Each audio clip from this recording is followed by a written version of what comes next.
Bonjour à tous, on va s'intéresser à la façon dont les objets tombent. Ça a l'air d'être une question toute simple, n'est-ce pas? Et pourtant, notre intuition nous joue des tours, mais alors des tours monumentaux. Ce qu'on croit savoir sur la chute d'une plume ou d'une boule de bowling cache en fait l'un des secrets les plus profonds et les plus élégants de l'univers. Préparez-vous, on va voir la gravité sous un tout nouvel angle. Allez, on commence avec une petite expérience de pensée. C'est un grand classique en physique, pas pour rien d'ailleurs. Il nous oblige à confronter ce que l'on voit tous les jours avec ce qui se passe réellement.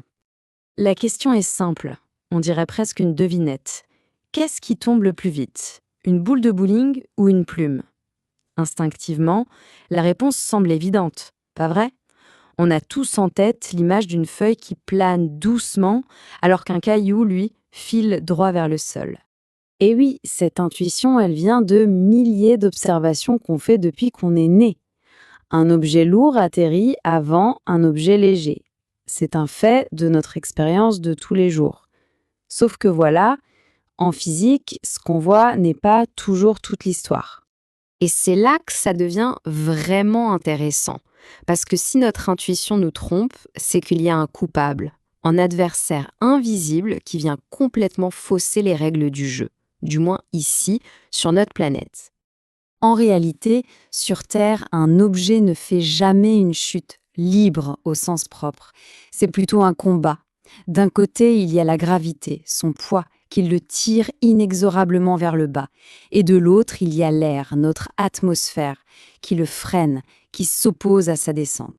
Il faut s'imaginer ça comme si on nageait dans une piscine invisible. C'est exactement pareil.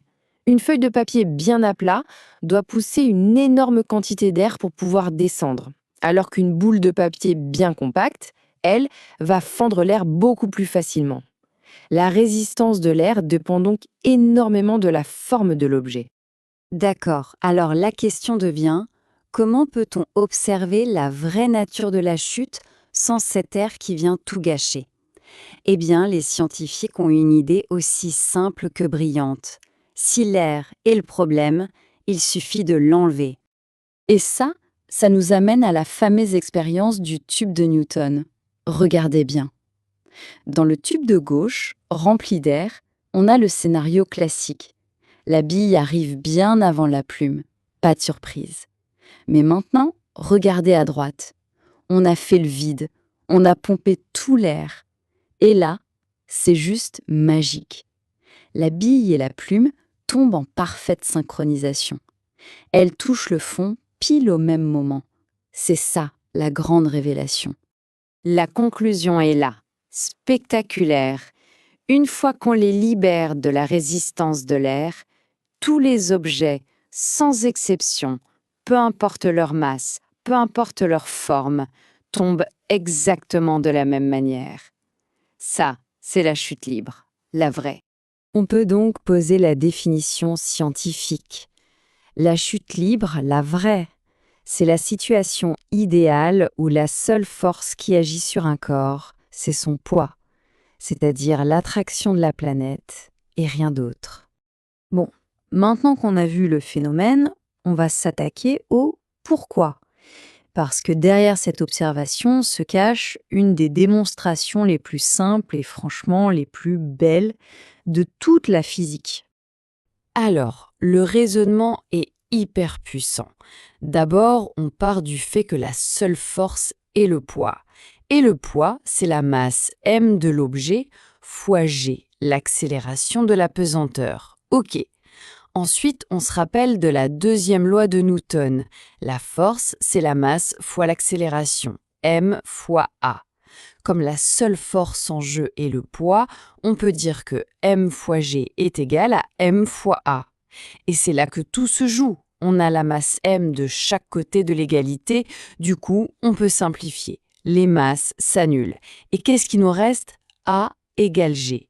L'accélération est la même pour tout le monde. C'est ça, le point absolument clé. Au final, la masse d'un objet n'a aucun impact sur son accélération en chute libre. C'est quand même fou quand on y pense. Oui, Un objet plus lourd est plus fortement attiré par la Terre, mais en même temps, il est aussi plus difficile à mettre en mouvement. Il a plus d'inertie. Et il se trouve que ces deux effets se compensent parfaitement, à la perfection. Résultat, tout le monde accélère au même rythme. D'accord, la théorie est belle, c'est une chose.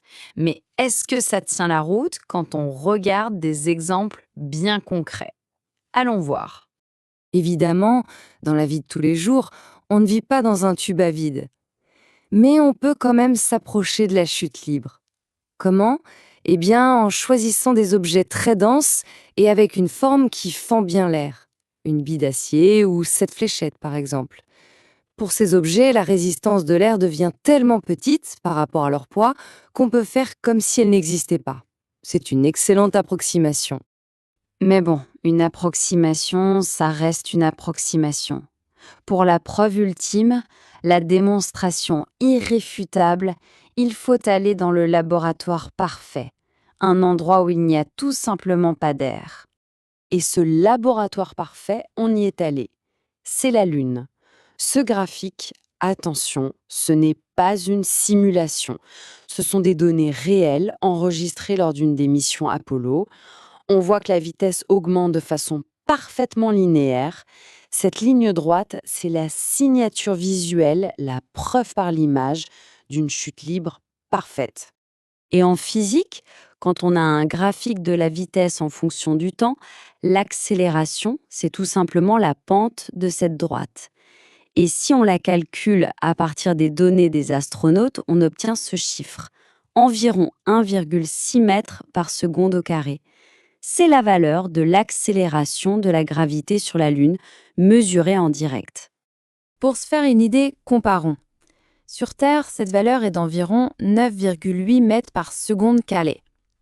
La gravité sur la Lune est donc bien plus faible, à peu près 6 fois moins forte. C'est pour ça qu'on a ces images incroyables des astronautes qui semblent bondir au ralenti. Mais même si la valeur change, le principe, lui, reste universel. D'ailleurs, l'astronaute David Scott l'a prouvé pendant la mission Apollo 15. Il a lâché un marteau et une plume en même temps, et ils ont touché le sol au même instant. On termine sur une question qui donne un peu le vertige. Ce fait que tout tombe ensemble, peu importe sa masse, ce n'est pas juste une petite curiosité de la physique. C'est un indice fondamental, si profond qu'il a servi de point de départ à Albert Einstein.